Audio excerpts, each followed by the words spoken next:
Hello there, this is Sev from Three Counties Motorhomes and welcome to this video guide on the Schaudt LT99 control panel that you see here in front of me.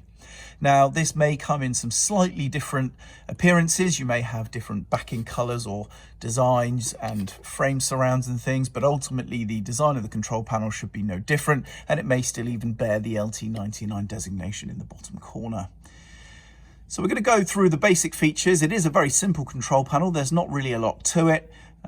So first of all, over here we have your main 12-volt master on and off. Now it's a bit hard to see because of the camera light that is currently shining here, but you can see here there is a plug symbol. This light just here, or this little LED, is actually on and shining.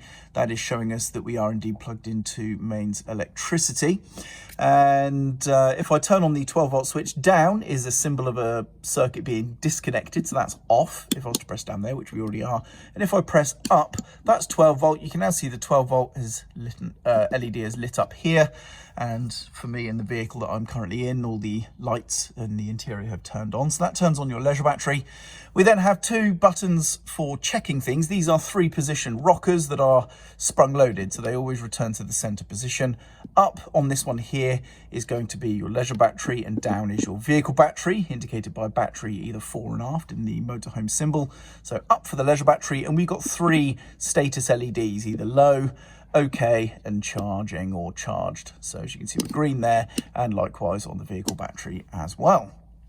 Then we have 4 here for checking water tanks. Top is the fresh tank, bottom is the waste tank, because it has the small outlet at the bottom of the symbol. So up for the fresh tank, so we're quite low there on the fresh tank, and the waste tank is empty, nothing showing up.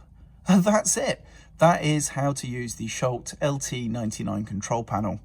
I'm Sev. I hope you found this video useful, and thank you very much for watching.